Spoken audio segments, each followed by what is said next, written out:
In today's video, I'm going to teach you how to give Confluence page access. This is perfect if you've created a page and need to bring teammates in to view or edit it securely. I'll walk you through the essentials and share a few tips to keep your content safe and easy to manage. First, log into your Confluence account.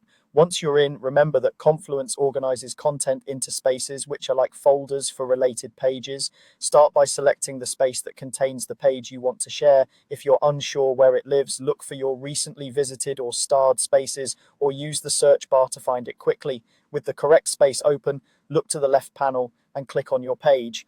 That panel shows the hierarchy of pages in the space, so expand sections if you don't see your page right away. Opening the page ensures you're adjusting access for the exact content you intend to share. Next, head to the top right corner and click the share button. This opens the access window where you control who can do what with the page. Here you'll choose the right restriction level. If you select editing restricted, everyone who can already view the space will be able to see the page, but only the specific people you choose will be allowed to edit it. This is great when the content should be broadly visible but tightly controlled for changes.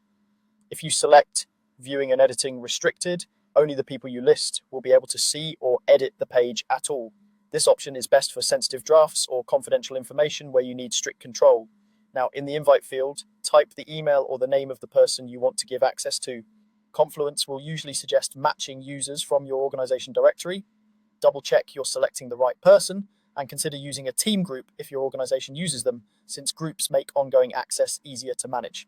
Finally, click Invite. The person will get a notification and can access the page according to the restriction level you set. If you don't see the option you expect, or if something is grayed out, you may need additional permissions from your space administrator. And don't worry, you can return to the same share button anytime to review or adjust these settings as your project evolves. That's it. You've successfully shared your Confluence page with the right level of control. Thanks for watching.